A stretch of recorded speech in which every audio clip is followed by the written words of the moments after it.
de la comunidad en su estación frecuenciacat.com. Hoy también pueden escucharnos en YouTube ya, además de nuestra acostumbrada red social en Frecuencia Cat por Facebook y frecuenciacat.com, donde pueden escucharnos tanto audio como video. Hoy voy a entrevistar al profesor Luis Lascurain. Bienvenido, profesor. Hola, ¿cómo estás, Glenn? Buenos días. Bueno, muy buenos días, bienvenido a este espacio. Gracias. El profesor Luis Lascurain ya tiene mucho tiempo cooperando con nosotros y pues vamos a empezar esta entrevista. Profesor, Bueno, primeramente, quisiera que nos comentara su trayectoria académica, su trayectoria profesional, por favor. bueno, en realidad digo, no hay mucho que compartir. Simplemente yo estudié ingeniería, yo soy ingeniero en cibernética y bueno, después de algunos años después estudié una maestría aquí en el CAD, precisamente, en materia de finanzas. Después y gracias a Dios pude estudiar un doctorado en ingeniería industrial y después ya estudié una segunda maestría en tecnologías de información. Entonces, básicamente esa es mi formación académica, de la cual la relaciono un poquito con la parte docente, en donde he dado clases en esas diferentes ramas, licenciatura, maestría y algunos cursos a nivel doctorado. Entonces, iniciando una ingeniería en cibernética. Así es. ¿Qué fue lo que le llamó la atención para querer orientarse a este estudio de una rama que no es tan difundida en México, a pesar de que está muy relacionada con las ciencias, tecnologías de la información? Bueno, mira, lo que pasa es que, bueno, primero yo desde joven, yo ya había definido mi vocación de ser ingeniero. Casualmente, en los años en que yo nací, estaba estudiando para la carrera, se dio el auge de la computación. Entonces se da cuenta como que soy de las primeras generaciones cuando la computación empezó a darse incluso como licenciatura. Caí en cibernética porque precisamente de la Universidad de La Salle, donde yo soy egresado, ahí tenían ese plan integral entre sistemas computacionales y cibernética. Ahora bien, la parte de la cibernética, que bueno, se tiene asociación con robótica, inteligencia artificial, sistemas expertos, automatización, no me era del todo desagradable. Sin embargo, esa rama aquí en México, y sobre todo en aquellas épocas, pues era muy poco difundida. Entonces, casi como por oleaje natural, caí en el área de sistemas computacionales, que es hasta la fecha a lo que yo me dedico. Entonces, básicamente es fue de vocación, fueron de dos áreas que me interesaban, pero profesionalmente estoy en una de ellas, que es sistemas computacionales. O sea, permitió esta flexibilidad, Así que es bastante importante ya en este... Pues es que ahorita ya es un estilo de vida, Sí.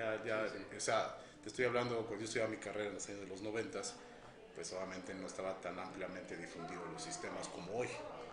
O sea, hoy ya es un estilo de vida y es una estrategia que incluso define hasta las sociedades, los métodos de aprendizaje, los métodos de producción. Entonces es algo que está inherente en nuestra sociedad. Entonces, pues básicamente yo vengo de un oleaje de los principios y bueno, sigo practicándola en el sentido de que bueno, estoy participando en proyectos que pues ya se destacan con estas características que te menciono. Entonces, teniendo una ingeniería tan completa y flexible, ¿qué es lo que hizo que entonces se decidiera estudiar una maestría en negocios? ¿Y cómo es que llegó aquí al CAD? Bueno, mira, de entrada, y obviamente desde una opinión meramente personal, los ingenieros pues obviamente tenemos un perfil de desarrollo. Algunas veces incluso hasta nos llegan a calificar de cuadrados, ¿no? O sea, es decir, a lo mejor muy tajantes entre sí o no, 1, 2, 0, 1, cosas como esas, ¿no? Sin embargo, cuando tú llegas al ambiente profesional, te das cuenta que incluso el ejercicio de tu carrera no es así tan cuadrada. Tienes que empezar a compaginarte con otras disciplinas, con otras personas que tienen otra formación, la contabilidad, las finanzas, las ventas, los negocios, y entonces te das cuenta que tienes la necesidad de acoplarte a esos pensamientos para poder hacer un buen equipo. Entonces, en mi caso muy particular, yo detecté que necesitaba entender la parte administrativa, la parte financiera. La parte financiera me llamó la atención, por la cual cuando vine aquí al CAD, que ahorita voy a hablar de esa parte, pues definitivamente mi objetivo era incluirme en la parte contable, financiera, administrativa y entender también ese rubro que es la base de administración de cualquier empresa. Ahora, el CAD. El CAD fue para mí, es para mí y sigue siendo una respuesta para aquellas personas en donde tenemos necesidades muy particulares. Te platico. En aquellas épocas, pues obviamente estudiar una maestría implica tiempo, dinero y esfuerzo. Quizá el esfuerzo y el ímpetu lo tienen todos los que quieren estudiar una maestría. Es decir, es un sueño y vienes muy animado y dices voy a estudiar una maestría. Desgraciadamente, y a veces lo que pasa es que cuando no tienes tiempo y no tienes dinero, se vuelve un stopper y se vuelve incluso un impedimento para poder lograr ese objetivo. El CAD yo lo conozco de casi desde que nació, y el CAD nació con una visión de hacer que la educación sea accesible desde el punto de vista de tiempo y de economía. Entonces, para mí fue una respuesta, fue una solución muy buena porque se compaginaba con mis necesidades.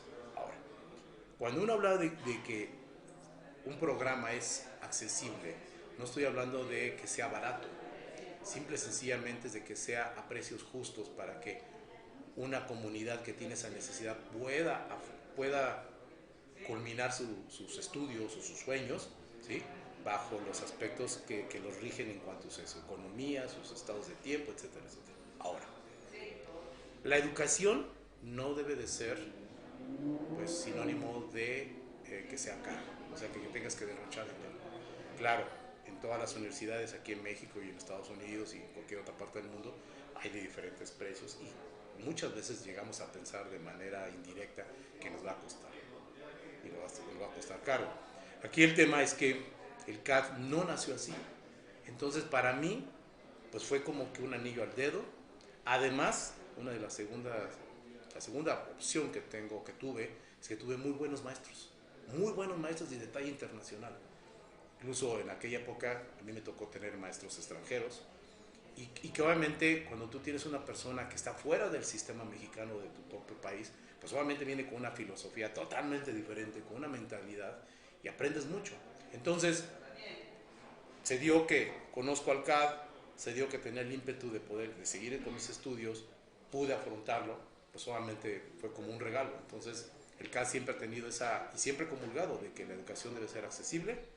Y yo he visto de aquí egresar a varias personas, han cumplido su sueño y que competitivamente hablando, es decir, cuando salen de aquí y están trabajando con otras personas de otras universidades, pues yo los veo bastante competitivos, es decir, creo que es una muy buena estrategia para resolver ciertos problemas de educación que tenemos en México. Entonces el CAD es muy buena opción en ese sentido.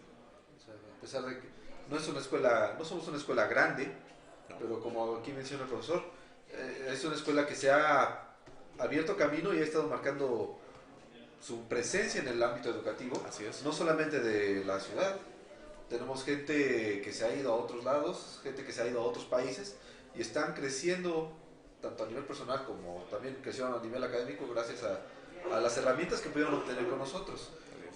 Y menciona usted, ¿no? Es una solución Así es. a una problemática que se ha ido acentuando incluso. Así es. Los 21 años casi que estamos próximos a cumplir. De gente que necesita una herramienta para crecer académicamente, crecer profesionalmente, crecer como persona, pero que muchas veces el ambiente laboral, el ambiente industrial, incluso el ambiente académico de otras instituciones no tiene esa flexibilidad, no tiene esa... Ni siquiera es más cosa de una visión, ¿no? Así es, sí. Y de hecho, perdón que te interrumpa, No, adelante. acabas de comentar la palabra clave. Esto fue un tema de visión, es decir, una manera diferente de plantear una solución a una problemática que nadie antes lo había hecho. Ahora, después de 21 años que tiene esta institución y que yo la he visto crecer durante casi esos 21 años, te puedo decir que esa visión se está encaminando a ser un legado. Es decir, yo lo que deseo es que haya una posteridad de años funcionando aquí en el CAD y quienes la continúen, pues obviamente sigan ese legado. ¿Por qué? Porque de aquí han salido N número de candidatos, N número de egresados, N número de gente que está posicionada en diferentes industrias y que tienen buenos puestos y que son claves en sus posiciones que hoy ocupan, pero que sin olvidar que parte de su formación estuvo aquí. Ahora, buenos maestros, buenos alumnos, malos maestros, malos alumnos, los hay en todos lados, o lo sabemos en todos lados. O sea, en realidad eso no nos tiene que preocupar, porque cuando se tiene un deseo de hacer las cosas, la necesidad, y por otro lado existe el medio para hacerlo, pues tienes todos los elementos, ya más depende de ti. Aún teniendo al peor de los profesores, que no es el caso, tú puedes hacer todo.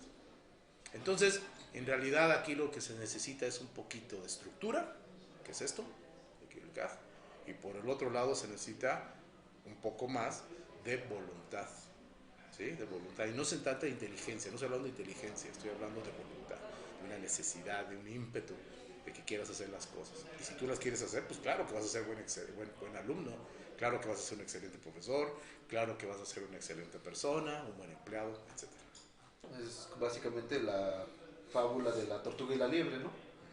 Que la liebre, teniendo todo para poder ganar la carrera, se queda dormida en sus laureles, y la tortuga, por medio de constancia, logra sobreponerse a toda esta diferencia. Así es. Pero aquí el caso, básicamente, no es que sea la tortuga. No, aquí estamos hablando más que nada de la persona que está estudiando. Así es. No importa si estudia aquí con nosotros, no importa si estudia en la mejor universidad de Inglaterra o del extranjero. Una persona bien enfocada, con las herramientas correctas ya a nivel educativo, va a poder superar cualquier obstáculo. En CAD estamos buscando siempre ser parte de esas herramientas para poder superar esos obstáculos. Así es, así es. Ahora fíjate bien, perdón que vuelvo a interrumpir, pero déjame decirte una cosa. Fíjate bien la problemática que una escuela como esta resuelve. Y no estoy diciendo que las otras no lo hagan. Fíjate bien, por un lado, México, hablando así en estadísticas generales y no tan precisas, pues de entrada tiene un promedio de grado de estudios alrededor de 9 años, 10 años. O sea, estamos alrededor de primero, segundo de prepa. Cifras más, cifras menos. Por el otro lado, el grado de pobreza que tiene el país, obviamente arriba del 55%, 60%, y pobreza extrema. Estos dos puntos que yo estoy mencionando tienen una relación, y tienen una relación intrínseca en la educación. ¿Por qué? Porque por un lado queremos que la gente progrese. No hay instrumentos accesibles para educar a nuestra gente. Por el otro lado, estamos viviendo una revolución digital en donde ahora se están generando, y con los avances, más pobres, pero ahora son pobres en materia informática. Es decir, ahora es el ignorante que no sabe cómo operar una computadora. No es el ignorante que no sabe escribir. O sea, ese tabú de la ignorancia ya pasó a ser hace muchos años. Entonces, ¿qué pasa? La educación es una estrategia que resuelve temas de pobreza. ¿Por qué? Porque mientras tú le das a una persona más educación, la persona desarrolla mayores habilidades para subsistencia y para ser más productivo. Entonces, y si por el otro lado la educación en México es cara, precaria, mala, insuficiente, mal distribuida, o sea, tiene una serie de síntomas que son adversos al progreso que necesita un país como nosotros, pues obviamente estamos en las cifras que te estoy mencionando, y quizá a lo mejor sean más alarmantes, no lo sé, pero lo que sí te quiero decir es que yo soy fiel creyente que la educación desarrolla.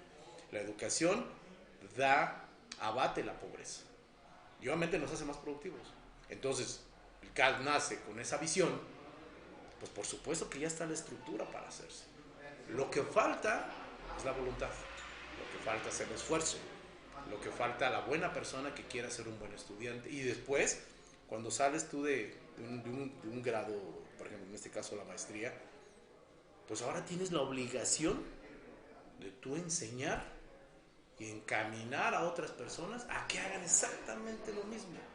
Porque con eso estás desarrollando la estrategia nacional de tu país, de tu comunidad, de tu estado, de tu familia, de ti mismo.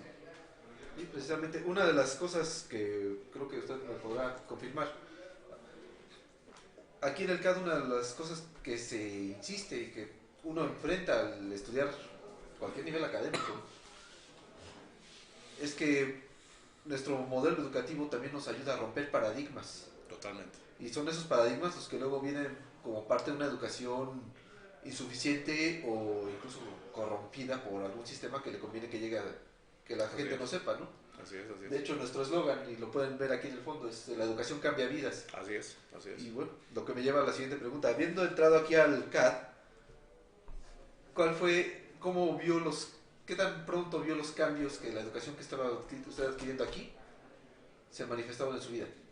Mira, yo creo que creo que tabú que rompes es la parte del miedo. Cuando tú inicias algo, es decir, en este caso cuando dices voy a entrar a una maestría, no sabes con quién te vas a enfrentar, no sabes qué te van a exigir, tienes miedos propios, es más, hasta quizás tú mismo te estás rebajando tus capacidades, pues es obvio que el primer paradigma que se rompe es el miedo, porque obviamente te estás enfrentando a nuevas situaciones que forzan a que tus habilidades y capacidades se desarrollen en potencia. El segundo punto que yo creo que veo es que y no solo aquí en el CAD, a nivel de maestría, pues hablando como concepto y como nivel de educación, es que la maestría te forza a pensar de manera diferente, a ser más, utilizar más tu razón, más, entonces te forza a ser más contundente, a cuestionar, a aprender a cuestionar. Yo aprendí en algún lado, no me acuerdo si en la maestría o en el doctorado, alguien lo dijo y me quedó muy grabado. Quizás es un mensaje muy coloquial, muy simple y un ejemplo muy ordinario, pero yo lo veo muy válido. Cuando tú vas a una licenciatura, te dicen, aquí está esta medicina, tómatela. Y te la tomas. Y no preguntas, simplemente te la tomas. ¿Qué quiere decir? Que cuando estás en la licenciatura te dicen, pues el teorema de Pitágoras es la c cuadrada igual a más a cuadrada más b cuadrada, ¿no? Esto, y tú dices, la aprendo, perfecto. ¿Para qué sirve? No sabemos, ¿no? Pero ya la aprendiste. Cuando vas a la maestría, te dicen, aquí está la medicina, tómatela. Te la tomas y empiezas a preguntar por qué. Entonces, ¿qué pasa? Que cuando vas a una maestría y te enseñan un proyecto de inversión, tú ya estás razonando cómo aplicarlo en tu empresa. Y es donde yo trato de dar respuesta a tu pregunta. ¿Cómo empieza a transformarse tu vida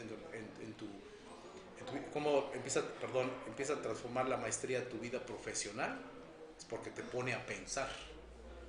Y entonces, pues empiezas a obtener beneficios. Empiezas tú a tener capacidades de poder brindar opciones en tu entorno, llámese en la empresa, en tu familia, a ti mismo, y de hecho de aquí han salido muchos empresarios o sea, empiezan a moverse. Cuando estás en el doctorado, te dicen, aquí está la medicina, y tú dices, no me la voy a tomar. Primero me dices para qué es, y después ya me tomo la medicina. Entonces, ¿qué quiere decir? Con este ejemplo tan simple, es que básicamente lo que está pasando es que estás evolucionando en tu forma de pensar. Ya estás empezando a entender y a encontrar causas y efectos.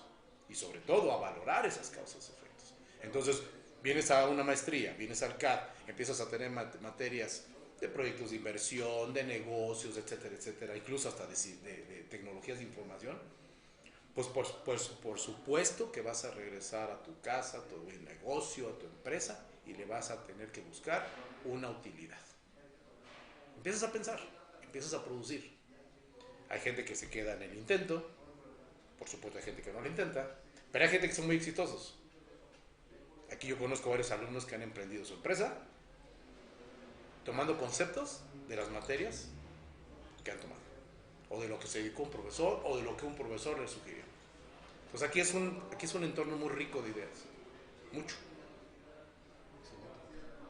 Bien, entonces aquí es lo que dice, ¿no? Animarse a tomar acción. Así es. son retos que uno debe tomar.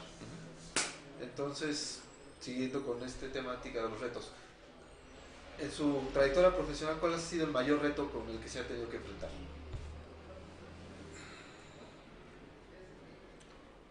Pues yo creo que de primera instancia, bueno, yo diría que son dos. El primer reto es convencerte a ti mismo, lo que decía hace rato del miedo. Cuando yo vine aquí, pues venía con todo el miedo del mundo. No sabía con quién iba a competir, no sabía si incluso me iba a acordar de los conceptos básicos, ¿sí? Entonces yo creo que cuando uno emprende una situación de estas, el primer reto que al menos que uno enfrente es conmigo mismo. Y cuando tú logras un grado, o lo vas logrando las metas, pues te vas poniendo otras.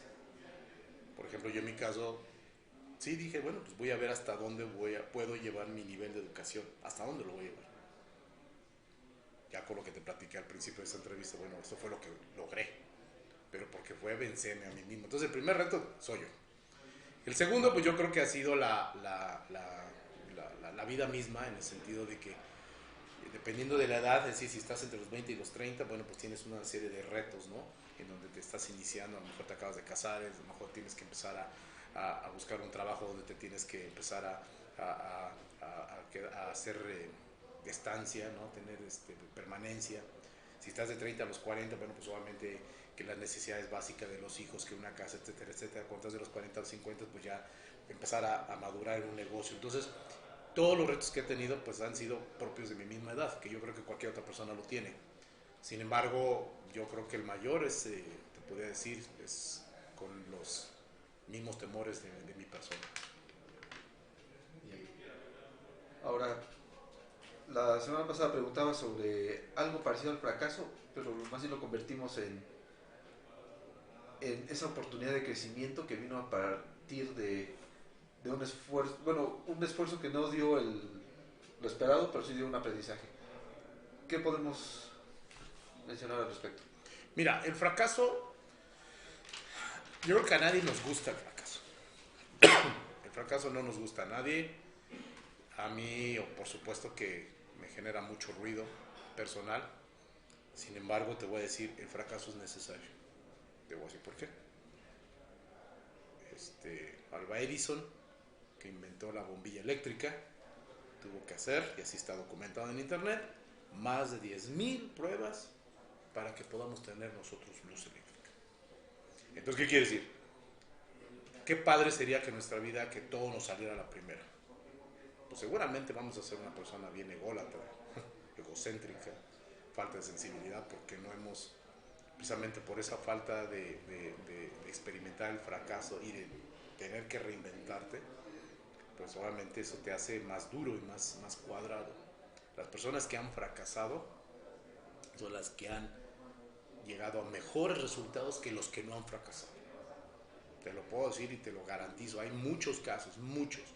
En mi caso sí fracasó. Yo, de hecho, yo fracasé académicamente alguna vez en la universidad y tuve que volver a empezar.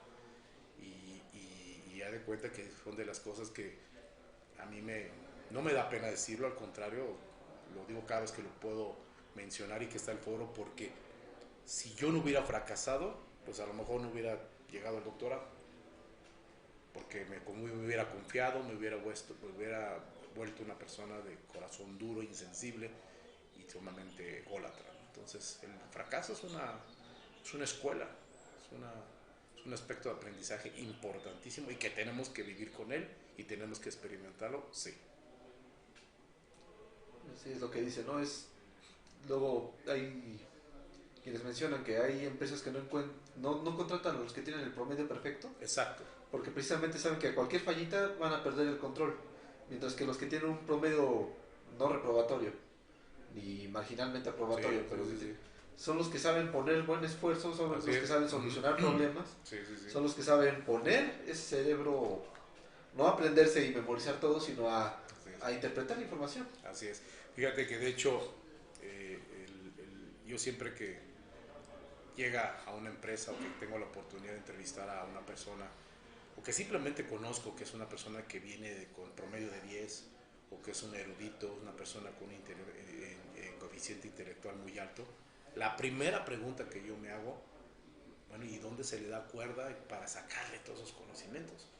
Porque seguramente esa persona, por supuesto que no te va a compartir, por supuesto que no va a ser equipo. Es decir, por supuesto que no va a desarrollar muchas habilidades y características que tenemos que hacer para avanzar como sociedad, como familia, como profesionista, como maestro. O sea, siempre vas a tener que interactuar con alguien.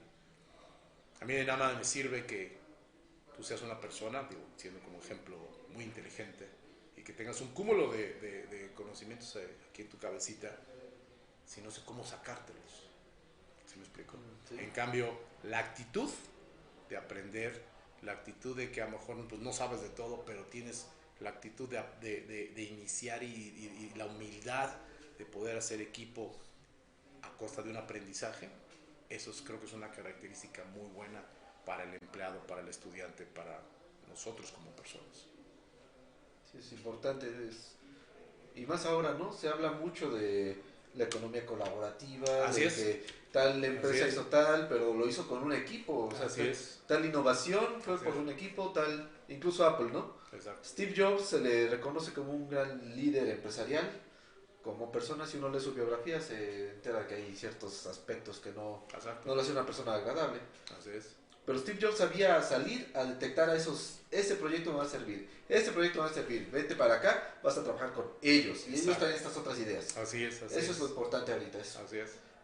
No es que el de 10 sobresalga sobre todos los demás, sino que el de 10 se junta con el de 8, se junta con el de 7 y todos suman algo que es mayor a las demás partes. Así es.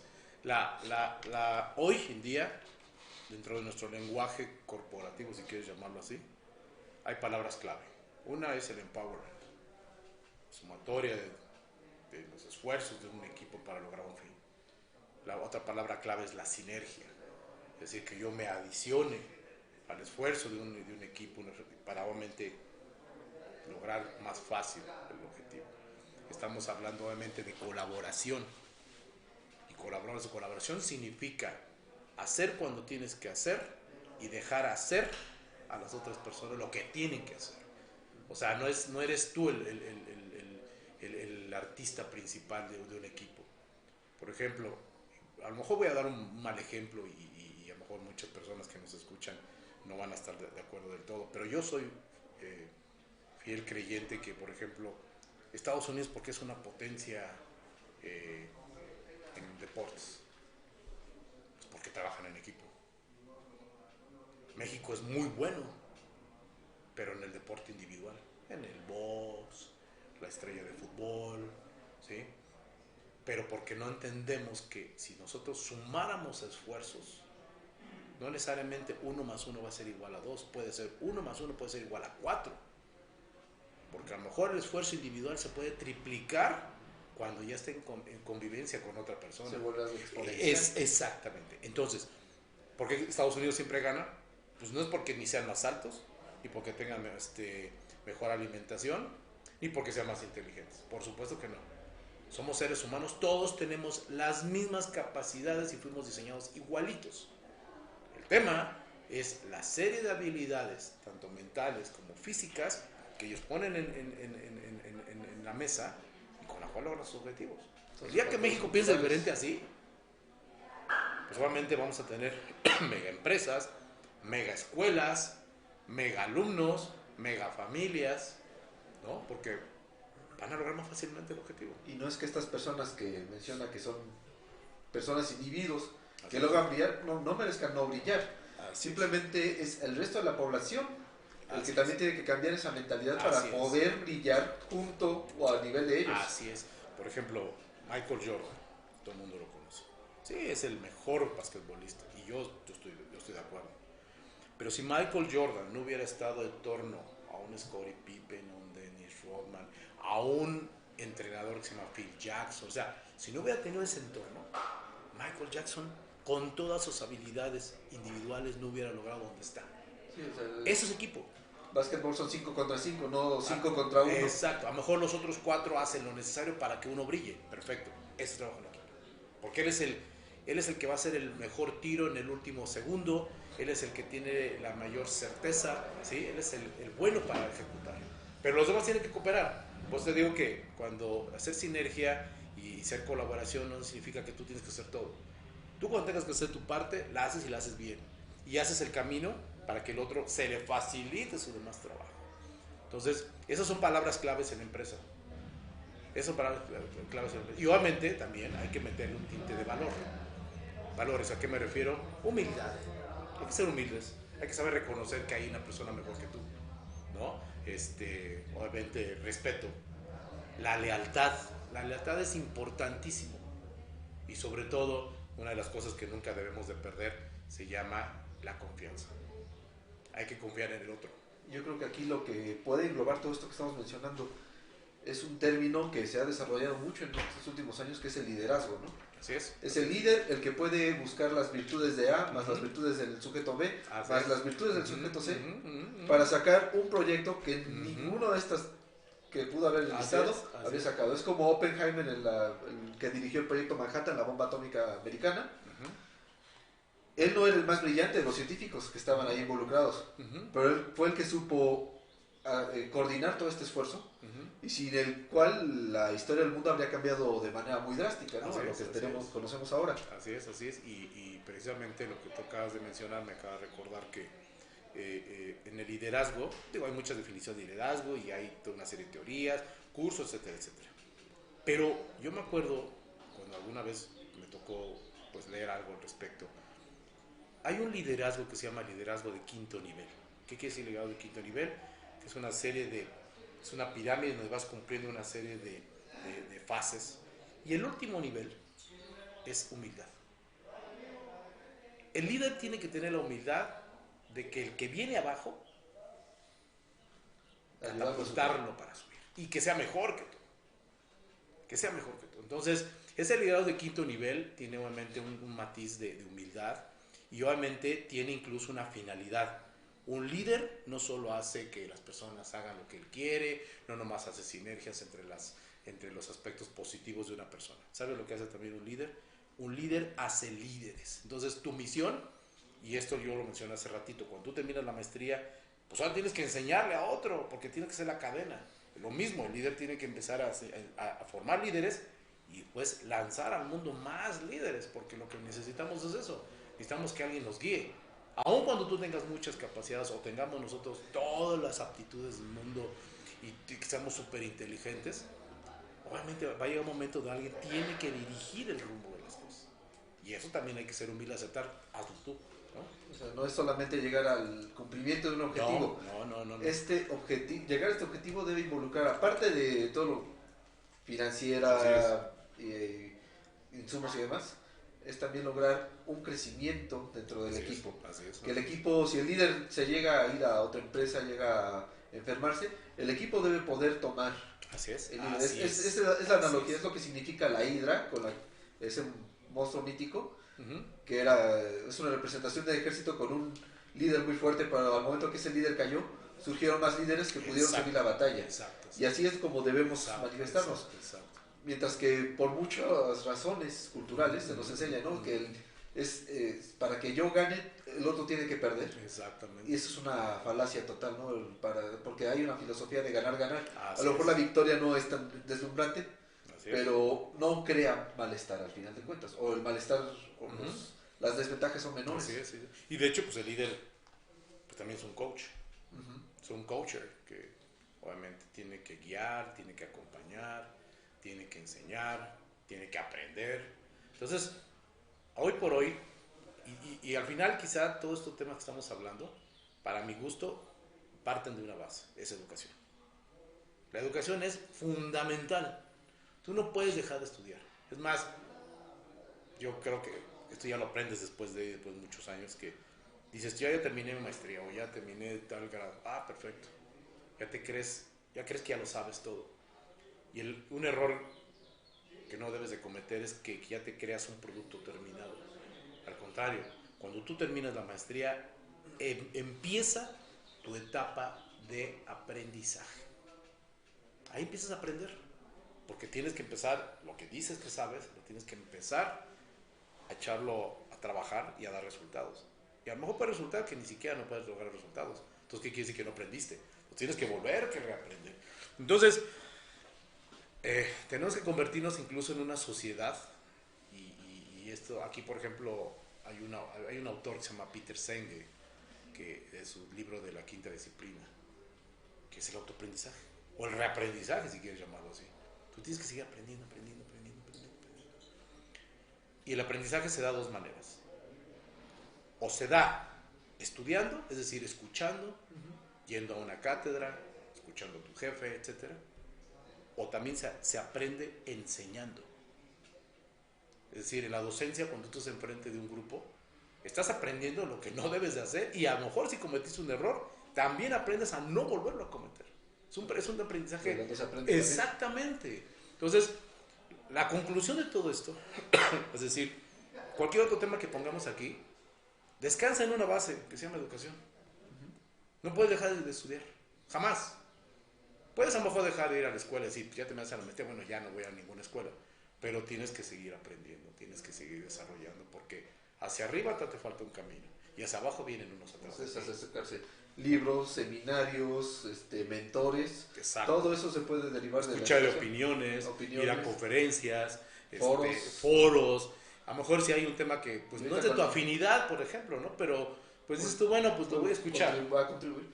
Y ahorita con esto del internet, como hemos visto este boom gigantesco antes no teníamos Wikipedia, tenemos la enciclopedia británica, tenemos una enciclopedia con unos cuantos años de retraso. Así es. Y lo que decía la enciclopedia es lo que considerábamos verdadero, y ahorita ya podemos checar una página web y ahí está la definición que teníamos nosotros, más lo que se ha ido añadiendo o lo que se ha ido corrigiendo. Así es. Entonces, pero ahorita lo que mencionaba es básicamente llegamos a un punto donde todo lo que aprendimos era aprender a aprender. Así es. Y a partir de ahí uno ya está por su cuenta buscando sí, claro. encaminándose a dónde quiere correr. Y de hecho yo iría aún más.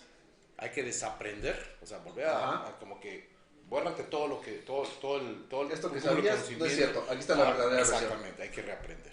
Y sobre todo porque pues obviamente tú me preguntabas, bueno, ¿cómo te ha ido en tu vida profesional y cuántos retos? Pues los retos están todos los días. Hay proyectos que luego te salen y dices tú, caray, ¿cómo lo comienzo? ¿Cómo lo inicio? Hay proyectos en donde debes reconocer que te sientes perdido y en donde incluso necesitas decir, levantar la mano, necesito ayuda. ¿Sí me explico? O sea, los retos no es de que tengas un proyecto y que logres las ventas o llegue la rentabilidad. No se mide así. Los retos se miden en el grado de complejidad y la solución y calidad que vas a dar para resolver esa complejidad. Es como una madeja así de hilo, así muy estrecha, así muy atada. La tienes que desmenuzar y tienes que llegar en los mejores términos. Entonces, retos, pues te apuesto que cualquier persona que tú veas caminando en el metro ha tenido todos los retos del mundo. Cómo resolver las diferentes metas que te da la vida. Y la única manera, bueno, no quizá la única, pero yo creo que una de las más fehacientes es con el aprendizaje, con la educación, seguir estudiando. Porque eso es como respirar, es como comer, es como querer tener vacaciones. Pues también, porque si no, te vas a volver una persona, te vas a atrasar, obsoleta, llena de paradigmas, que decías. Y una de las cuestiones de desaprender es romper paradigmas. Es que es algo difícil, ¿no? Porque se nos enseña en la educación más básica, ¿no? 1 más 1 son 2. Exacto. Y ese es el paradigma. Así y acabamos de mencionar hace un momento. Este ingeniero, así es, más uno licenciado, así es. Nos pueden dar 3, 4. Hoy 3, pero ese 3 a mañana se convierte en un 9. Mañana se convierte en un 265. Porque hay una exponencialidad. Exacto. Todo derivado de que está la gente preparada, educada y dispuesta a cambiar este mundo, que es otra cosa que falta mucho. Así es. Igual se mencionaba en el programa anterior que la educación básica o a nivel mundial está muy derivada de la revolución industrial. ¿Sí? Se educa para generar refacciones. Básicamente sale este miembro de la empresa, se mete otro igual que prácticamente igualito, pero y hacer exactamente está lo nuevo. Mismo. Y hacerlo nuevo, siempre lo mismo, claro. Pero ahorita igual, ¿no? el siglo XX y su revolución tecnológica, Así es. nos trajeron que eso no era, Ujú. no era el modelo, Así es. no se dio ese modelo así. Llegó este otro nuevo, Ujú. este otro nuevo trae el upgrade de la Ajá. educación, Exacto. del nuevo entorno cultural, de todo. Y entonces, gracias a eso, esta empresa ya no se dedicó a hacer lo mismo. Así es. Se dedicó a cambiar o a ser el líder o a... Así es. El mundo ya... Esa empresa tuvo un impacto en el mundo porque esta persona traía una mejor educación, una mejor... Lo hizo población. diferente. Lo hizo súper solo diferente. Así es. Porque precisamente rompió un paradigma. Exacto. Se empezó a cuestionar. Exacto. De hecho, yo creo que una de las, por ejemplo, cuando tú das clase o cuando tú vas a clase, tienes que tener como que un requisito. Y de hecho, las veces que yo doy clase, yo les pregunto a las personas, ¿estás dispuesta a romper tus paradigmas? Mucha gente a veces ni siquiera entiende la palabra paradigma, no sabe qué es un paradigma. Es decir, es una palabra coloquial que la tenemos en nuestro lenguaje, en nuestro diccionario de palabras, pero no sabemos definir la palabra paradigmas. Y muchas veces me han dicho, ¿qué es un paradigma? Bueno, pues obviamente le das a lo mejor quizá una definición así sencillita, ¿no? Que es una forma común de aceptar, una forma aceptada de hacer las cosas, es un paradigma. Pero por ejemplo yo pongo una analogía. La mejor manera de explicar qué es un paradigma es que ¿por qué al pescado, cuando vas a cocinar un pescado, lo pones en el sartén, le cortas la cabeza primero y la cola? ¿Por qué tiene que ser así? Obviamente, mucha gente dice, bueno, pues es que lo que pasa es que si le cortas la cabeza y la colita, pues bueno, pues a lo mejor te da mejor sabor o pierdes, o sea, te empiezan a dar una serie de cosas. La respuesta es que esa enseñanza que pasa de la mamá a la hija, de la hija a la nieta, de la nieta a la niña, es decir, la cocina, que es una enseñanza de paradigmas, simple y sencillamente, ¿por qué le cortan la cabeza y la colita? Porque la abuelita tenía un sartén chiquito y no le cabía el pescado. Entonces, como no le cabía el pescado, por eso le cortaba la colita y la cabeza. Pero así se le enseñó a la hija. Luego la hija se le enseñó a la nieta.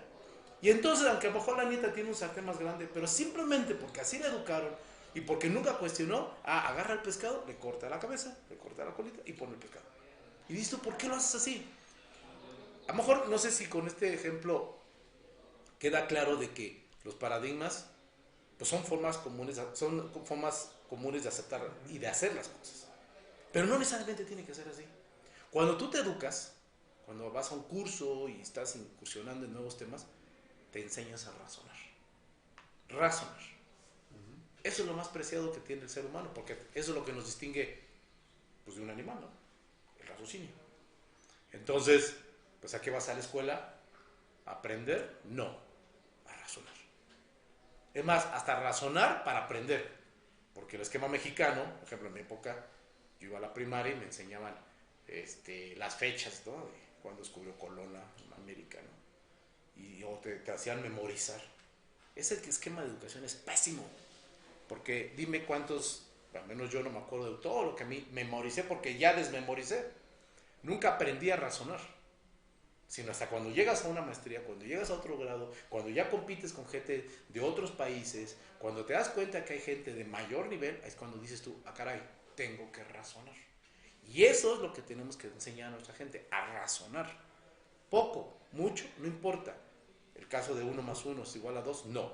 1 más 1 a lo mejor te puede dar 2.5, tú lo dijiste, o te puede dar 3, ¿sí me explicó? Porque obviamente puedes, dependiendo de las capacidades, potencias a la gente y obtienes el resultado. Y ahorita que hablamos de los paradigmas, está también un cuentito, no sé, se me fue el término, de que ponen en una jaulita con varios changuitos una escalera y hasta arriba ponen una fruta. Pero cuando los changuitos tratan de subirse a alcanzar esa fruta, les echan un chorro de agua y los tiran de la escalera. Y así por un tiempo largo, luego llegan y ponen más changuitos nuevos que no saben que les van a echar agua. Pero cuando tratan de subirse a alcanzar esa fruta, los otros changuitos les advierten. Claro. A pesar de que el agua puede o no estar ahí. Claro. Y ese es otro paradigma, ¿no? Nos dicen, no hagas esto así porque puede pasar esta cosa mala. A pesar de que esa amenaza, ese peligro ya, a lo mejor por tiempo ya es inexistente. Uh-huh. ¿Cuántas veces nos hemos enfrentado a eso? de gente que no quiere hacer nada de una manera nueva, porque en algún momento trataron de hacerlo y no les funcionó. Sí, así es, así es, así es, así es. Es un simple riesgo, a lo mejor o es así, ¿no? Tanto hay un camino que rodea una piedra, Uh-huh. pero digamos, eso fue a principios del siglo XX. Uh-huh. Ahorita ya hay máquinas que pueden llegar, quitar esa piedra y hacer el camino mucho más recto. Claro. Hay que ver, es un factor cultural, ¿no? Y social. Así es. Hay que considerar las innovaciones que tenemos ahora a la mano. Así es. Ahora podemos educar muchísimo más fácil gracias a la computación. Uh-huh. Tenemos acceso a muchísima más información. Ya no hay que ir a la biblioteca en un horario de 9 de la mañana a las 5 de la tarde porque después ya cierra. Ahora uno puede llegar a estudiar hasta las 3 de la mañana porque ahí está la información en internet. O hay fuentes nuevas de información en internet. Así es. Y hay unas que a lo mejor sí hay que ir a visitar una biblioteca porque no están digitalizadas o no es práctico tenerlas digitalizadas. Pero es mucho más flexible. Sí, pero sin embargo, y lo que dices es correcto. Pero quizá estamos volviendo al punto de inicio de esta entrevista. Existe la estructura, pero no es suficiente. Porque a la gente, a nuestra personal, a nosotros mismos tenemos que abatir el miedo, tenemos que lidiar con el fracaso, tenemos que aprender a convertir las amenazas en oportunidades. Y eso, nadie te lo enseña. Nadie te lo enseña. Entonces, cuando tú le preguntas a alguien, oye, ¿cuáles son tus miedos fracasos? Pues todos, ¿no? Quizá o muchos. Pero eso no, en realidad no es, creo que no lleva ningún mensaje si no dices cómo venciste a ese fracaso. Y yo vuelvo a insistir, para mí esto es un tema de educación, para mí es un tema de coaching, para mí es un tema de liderazgo, para mí es un tema de que la información y que con voluntad tú quieras adquirir nuevas habilidades. Una de las cosas, México, yo a mi punto personal, es que México está educado para eso, para ser miedoso, para ser apático, para vivir... Hay un paradigma de miedo al fracaso. Exacto, o sea, yo creo que es así. Y no precisamente, netamente no solamente por nuestro seno familiar, sino incluso hasta como sistema. ¿Por qué? Porque volvemos a lo mismo. Sientas a un estudiante de licenciatura, de preparatoria, de maestría mexicano con otro de otro país, pues no es que el de este país sea mejor que el mexicano, por supuesto que no. En México hay mucho talento, pero extremadamente. Yo he visto gente muy buena, muy buena. Desgraciadamente vienen preguntas así, contundentes, decir, bueno, ¿por qué esta persona no se desarrolló? ¿Por qué esta persona? Pues porque no le generaron el sentido de la confianza, la asertividad, la resiliencia, ¿no? Gente que sufre un fracaso y ya de ahí no se levantó jamás, ¿sí? Pero porque nuestro sistema está hecho así. Entonces, si tú esperas que alguien venga a tu casa y te toque, te diga, oye, mira tus problemas, hay que sacarlos de esta manera, no va a pasar eso. Lo que tienes que hacer es que tú tengas la voluntad, a lo mismo, educarse, aprender, buscar respuestas y sobre todo, lo que tú llegues a decidir hacer, a lo mejor tú puedes decir, oye, pues yo quiero ser carpintero, digo, sin ser despectivo de la profesión. Pues tienes que ser el mejor carpintero, tienes que ser el mejor chef, el mejor ingeniero, no sé, el mejor astrónomo. Porque, y sobre todo tienes que encontrar tu vocación, porque ahí es donde la pasión va a estar en potencia. Si tú eres un buen chef, vas a ser el mejor chef del mundo, seguro, porque te gusta. Sí, pues dicen, es mejor buscar ser mejor, no que otra persona, Claro. Pero sí ser mejor que lo que era yo ayer. Claro. Es gradual, no se puede... Así es. Un chef va a pasar, un doctor, un ingeniero, un licenciado, va a pasar estudiando un poco cada día. A veces se podrá más que otros días, pero no se convierte... No logra un título o un grado académico de un día para otro. Es cosa de tomar tiempo, es cosa de dedicar esfuerzos. No se puede, y a veces se fallará, a veces no. Claro. No porque una vez alguien sacó un 5 en un examen significa que ese tipo vale 5. Claro. Es cosa de que hoy a lo mejor esta vez sacó 5, logró entender después por qué se estaba equivocando, entonces ya después ya no, tal vez no un 10, pues el pero señor, un 7, un 8. Simplemente Einstein sí. En la preparatoria, ¿no? De matemáticas o física reprobó, ¿no? Sí, y ahora resulta que cuando se muere hasta le sacan el cerebro para estudiárselo.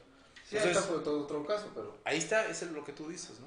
Sí, a este, y bueno, no reprobó porque no fuera bueno, sino porque le valía gorro el sistema como estaba. No era un sistema para que él pudiera desarrollarse. Así es. Y digo, estaba en un trabajo miserable en la oficina de patentes cuando logró plantear su teoría que cambió el desarrollo del conocimiento y de la humanidad. Pero que hasta la fecha seguimos viendo que experimento tras experimento tiene razón, ahora sí podemos hacer esto. ¿La enseñanza cuál fue? Que buscó su camino. Buscó su camino, exactamente. Su paradigma. No se venció sus miedos, sus fracasos, sus monstruos, cualquiera que hayan sido. No se encasilló donde la sociedad le decía, ahí quédate. Exacto. Le dijo, no. Exacto. Yo voy por acá. Entonces, déjame en paz. Yo voy por allá. Es lo mismo para cualquiera en cualquier parte del mundo. Cualquier persona tiene que, con tantita voluntad, yo siempre he dicho, mi papá en paz descanse decía, hay que tener hambre para hacer las cosas. Y sí, yo digo decir, es cierto lo que él decía, porque cuando tú tienes ese deseo de progresar, lo vas a hacer. Y no importa la institución, puede ser una institución chiquita, una grande, una mega grandota. Digo, hay ejemplos de gente que viene de universidades muy grandes y bueno, pues ha sido su actuación normal. Hay gente que viene de escuelas muy chiquitas y tiene un potencial impresionante. Y yo he visto y conozco gente que tienen esas cualidades y que a lo mejor hasta te lleva a preguntar, bueno, ¿por qué es así, no? Algunos tienen, algunos tienen, pero bueno, finalmente ese es otro tema, pero el tema es que simplemente es voluntad lo que tenemos que tener. Entre otras cosas, ¿verdad? Por supuesto. O sea, sí, la voluntad determina muchísimo. Totalmente. La actitud. Ajá. Y bueno, la voluntad debe entonces guiar a adquirir las habilidades. Así es, señor. Porque por mucho que uno pueda tener un martillo, lo que necesitas es una pinza. Pues hay que ir a conseguir esa pinza. Totalmente. Y entonces van a suceder las cosas. No podemos estar estancados en que alguien me lo va a dar. Así es. Eso es contraproducente y Así es cosa de niños pequeños, ¿no? Y de hecho a los niños se les debe enseñar a... Así es. La fórmula es primero actitud. Ajá. Y segundo es aptitud.